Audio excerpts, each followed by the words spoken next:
Hey guys, Missmaster1 here, and welcome back to Let's Play Kingdom Hearts Rechain of Memories. So last time, we made it to this area called Castle Oblivion after completing our last journey from Kingdom Hearts 1. And now we are in Traverse Town, which is one of the places we visited in our last journey, and someone in a black robe has constructed this out of our memories. So essentially we're reliving our past, so to speak, and history repeats itself, that sort of deal. Now before we start moving on, actually, remember how it said that you could destroy objects and stuff would happen? Well, if we break these barrels, we can find these red orbs right here. And these are Moogle points. And what are Moogle points? Well, ooh, there's actually a card right there too. That is a Kingdom Key, which is another card to add to our deck. There's a lot of things to explain. The Moogle points, I'll explain those later because right now we can't really do anything with them yet. But that Kingdom Key that we just got, let me just go to my deck real quick. You'll notice that we have like a specific, thing with our deck here. We have 13 out of 99 cards possible in our slots right here. Essentially, the higher marked cards are better, so to speak, because they're just higher number, and I'll explain later why that's a big deal. But we can also put in some more cards since we have the space for it. You see that CP, that stands for card points. And then you'll see the amount of CP it takes this card, which is 13, as you can see in the middle there. Which essentially means if 13 added to your current CP doesn't surpass the max, which is 275 in this case, you can add that to your card deck. And since this one can go there, we can have 20 more CP to spare. And essentially we can put all those cards in our deck for now. So now that we've done that, let's just keep doing keep moving on. We have some more Moogle points there. You'll want to attack pretty much every object you can find because it can contain cards, it can contain, what else? It can contain the Moogle points, it can even contain some health. And I'm actually going to go back to this room real quick because I didn't attack the objects earlier. And there's actually some Heartless here too. Oh, there's a Soldier Heartless right there, but deal with him in a little bit. I'd like to ignore those Heartless for the time being, and it looks like, okay, never mind. It's just so happy to see me. So again, I'm not gonna cut this fight out. We're just gonna use our cards, and essentially at this point, I'm not gonna lie, you're just gonna want to spam the cards for now. There's no real purpose to it yet. Ah, crap. Ugh. And I'm actually taking damage for the first time. Right here, let me show this off. This is a potion card, and if you use it, the potions in this game allow you to, essentially, regain your attack cards without having to reload your entire deck. And now we just leveled up for the first time, and here's how level ups work. You get to choose between 3 different stats you can level up, and they include your health, your card points, and your slates, or slights, whatever you call them. Slates, I'm gonna call them slates, so shoot me if I'm saying it wrong. They're essentially new abilities you can use, by combining some cards together, and we don't know how to do that quite yet. But don't worry, I'll explain more on that in a little while. HP, you can take more damage before, dying. CP allows us to put more cards in our deck, and slates tell us new techniques that we can use in battle. Now, every time we come across the ability to get a slate, I'm just gonna, pick that, right now. We learned Sliding Dash, and that's a technique we can use now.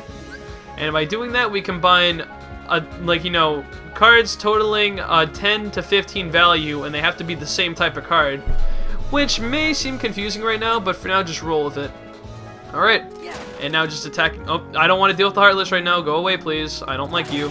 Go away, you stupid Heartless. Okay, there we go. We got a 0 card. 0 cards are special. Ooh, we can just barely put that in our deck too. Oh, come on.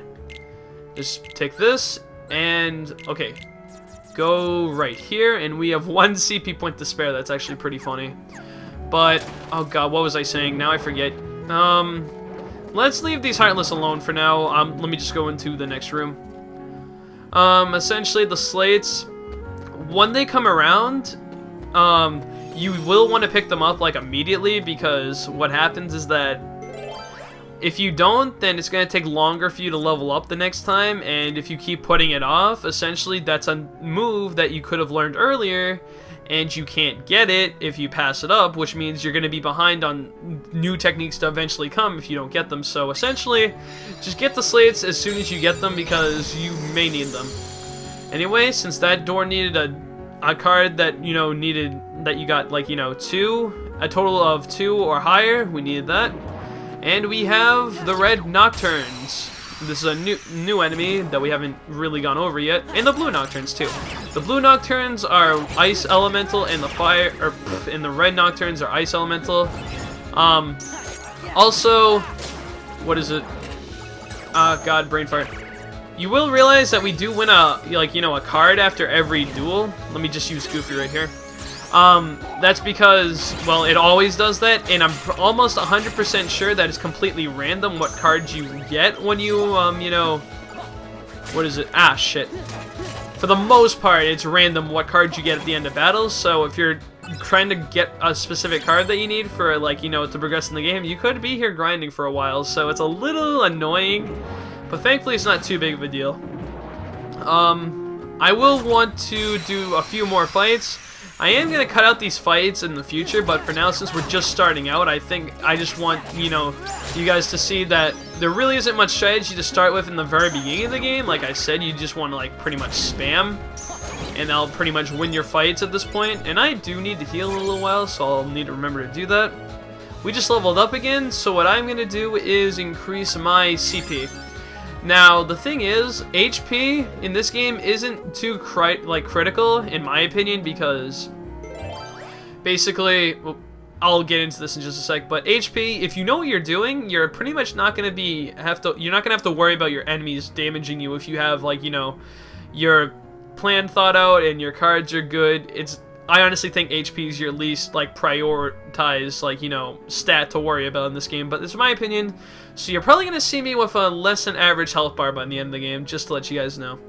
Now, here's our first important door of the game. Doors, I don't know how to say that word. Doors emblazoned with a crown are special doors. You need special cards, called key cards, to open these doors. But just having the key card isn't enough to open the door. You need the key and one or more additional cards meeting certain criteria. Pick map cards that meet the criteria and you can open the door. So essentially, we're going to be using this key in a little bit. And the card, I want to hold on to that card. Let's use the card that we just got, this Lasting Days. Do that. And then once we fit the criteria for the door, it opens. We use up the cards that we need. And this is our first story door. So let's go inside. See, it brings us to the 3rd district of Traverse Town.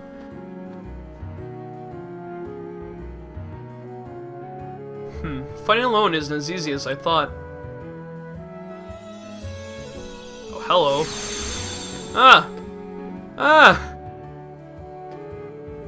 Don't pop out of nowhere like that. Hey, it's not our fault. We don't know what's going on. Yup. What's that? What's going on? Oh, it's Pluto. Pluto! Things keep getting stranger. What's Pluto doing here? There's nothing strange about that. We came to Traverse Town with Pluto, didn't we? Oh, that's a good point. Did we? Oh, what? What do you mean, did we? Yeah, we did. No, wait. According to my journal, it was before you met Sora that you came to town with Pluto. Whack, he's right. We were chasing after Pluto, and that's how we ended up in Castle Oblivion. But aren't we in Traverse Town? Well, it's not really Traverse Town. I think the card created this Traverse Town inside Castle Oblivion. Ah, who cares about all that? It's too confusing. I don't know where we are, but let's just keep moving forward, defeating Heartless. We'll get somewhere. You better be careful, it's the Heartless that are going to defeat you. That looks familiar. Dead ass. Oh my god, it's Leon, or Squall, I'd like to call him from Final Fantasy VIII. Leon, it's you. What are you doing in Castle Oblivion? Castle Oblivion? What are you talking about? This is Traverse Town. And how do you know my name? Who are you? What's going on? Ugh. You just like play like the Solid Snake like noise, like like, you know, the ring. I never met the likes of you before. Quit playing, Leon. We all fought the Heartless together, you know that. What is going on? Look, I don't know about what you're talking about. That was bad grammar. but whatever.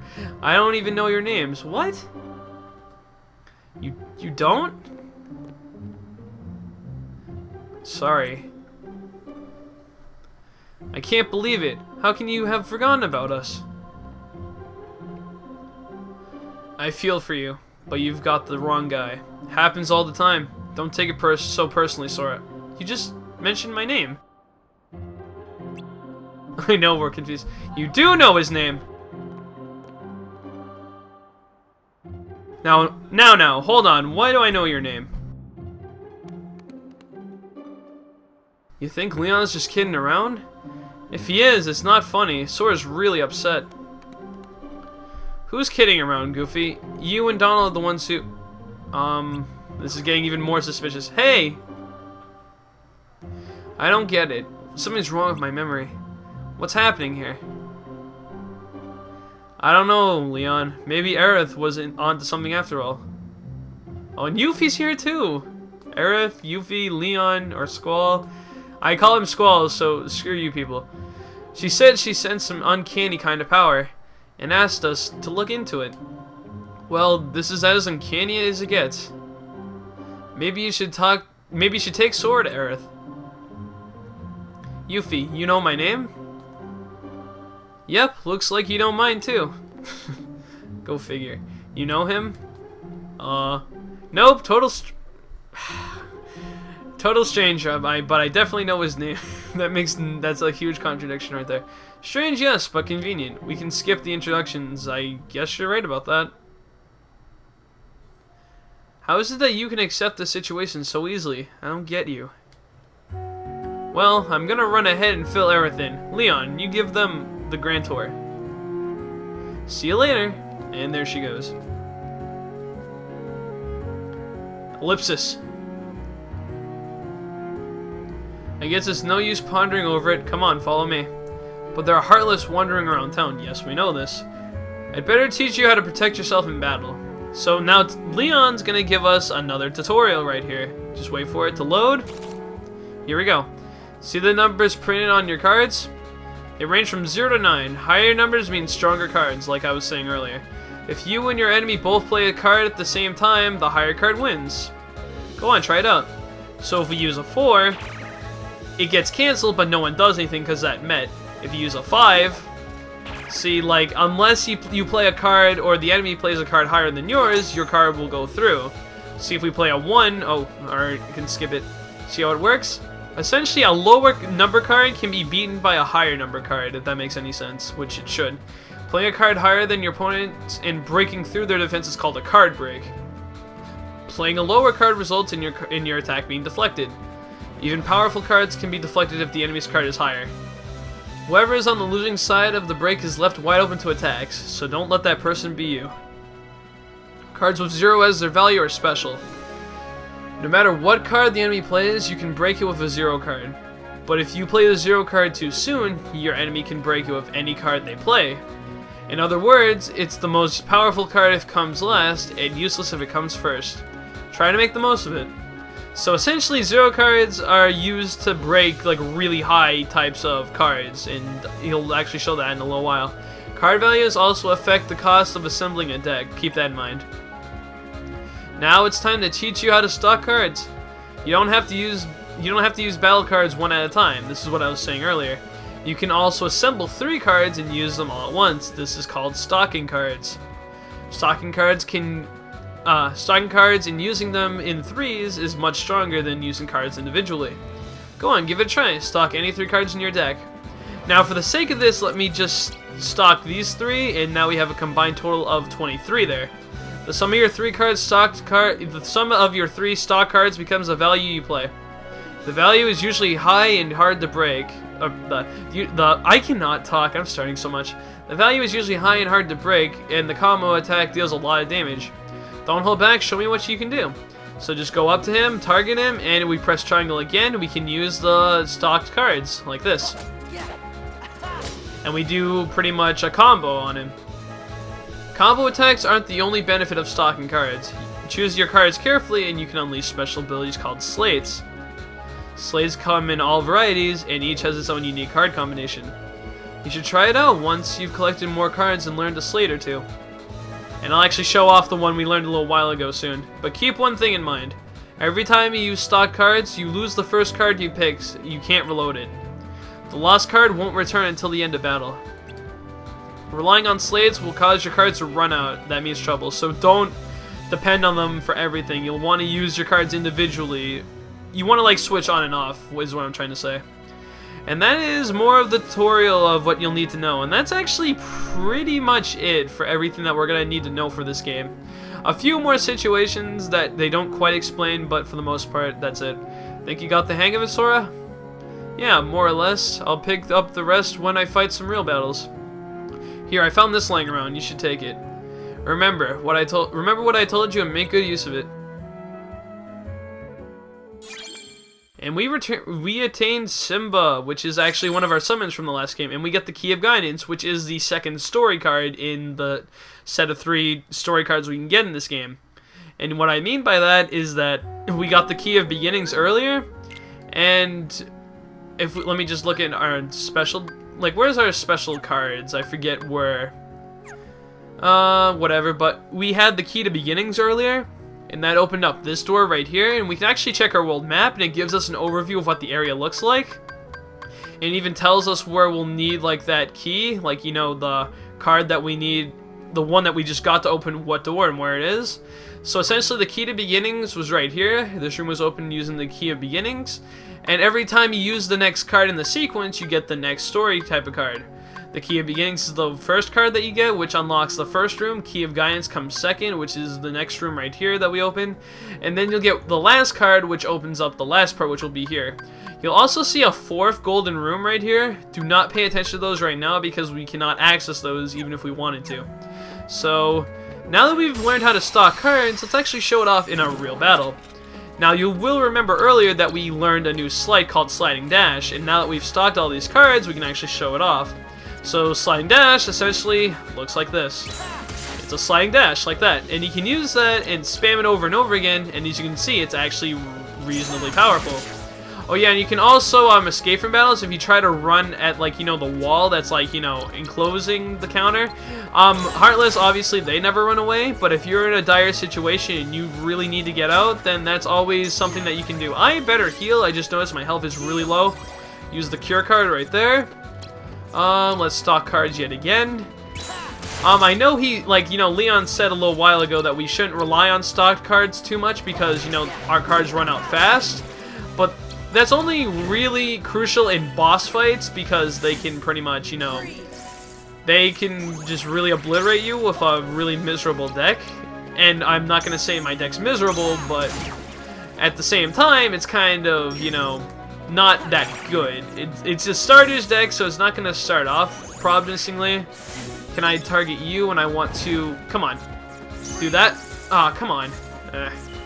I guess I shouldn't be relying too much on, like, you know, stocking my cards because obviously it's making the fight a little more difficult.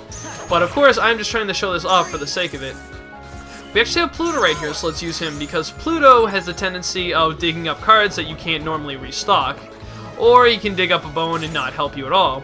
So that's kind of annoying, but come on. This is actually not going too well. I might need to escape here because things are not going my way. Because you can see that we started off with like something like, you know, wow, that was stupid. We started off with something like, how many? Like 15 to 20 cards. Now we can only reload like 8 of them. And now we're probably only going to be able to reload 7. Yeah, like that. So it's a little irritating, and these Heartless are actually being dicks because they keep interrupting my attacks, so I'm kind of failing right now. This game is not meant to be extremely difficult, but, like, you know, there are situations where you can kind of screw yourself. Let me do this, and there we go. We finally beat him. God, that took forever. And we obtained that, but essentially that's a good way to look at combat for what you're going to be doing in this game. And looking at the time, I think we want to end off the video pretty soon, but let me do a few more things. Let me do one more fight and then I'll think about ending off the video. So, pretty much, unless you know you can absolutely take it with your deck, I recommend that you don't, like, you know, use stock cards often. Like, you know, using individual cards is always a good idea at times too. You have to, like, you know, balance it out. you know, fights can either go really fast or can be like really tedious. Actually, speaking of which, since we upgraded our CP earlier, we can add more to our deck right here. And that costs 30, so we can't really do anything about that, but we can put this card in here. Simba isn't that amazing of a card. Actually, now that I think about it, that is a... nah. Because you can also take your cards out and replace them with other cards to like make your deck better, which we'll eventually be doing as the game goes on. But right now, it's not too big of a deal. So right now, I'm actually going to use the 0 card since that can apply to this door since it doesn't require a specific card. I'll get into specific cards when it comes up, obviously, but until then, we'll just ignore that for now. Let me do... oh, that was a card that appeared there too, and I wanted to pick that up, but oh well. Well, we can always pick some cards up later, so it's not too big of a deal. But yeah, after this fight, I think I'll end off the video because there are some story things that are going to be coming up soon, and I don't want too much to, like, you know, be built up in one video, so I'm probably going to end it off soon. I'm being a little redundant by saying that, but it's the truth. Alright, and we just won that fight right there. We leveled up, and we got stagnant space. So, I'm gonna try to like balance out by upgrading each stat individually. Like, if we get a new slate, get that, then do CP, and then do HP, and then just keep recycling that over and over again, which is more of a balanced way of keeping your file. You know, like that. Let me just pick that card up. That is a level 2 Kingdom Key. Oh god, okay. No, get away from me, I'll cut this fight out. Okay, now that we've done that, let me just get up these, like, get up this ladder. I was about to call them stairs. Ooh, Moogle points. Oh my god, what the hell? Okay, I know I'm complaining too much about the fights, and it's actually good that we're fighting so many of, like, you know, enemies, but at the same time, it's really kind of annoying, and essentially, I want to try to avoid fights when I'm on screen. I want to grind off screen so it's not too much of a hassle for either of you guys. So essentially, I need to stop saying essentially because it's not really the right word. But basically, I want to avoid fighting fights, you know, on screen to like save myself hassle on editing this and making it more convenient for you guys in the end.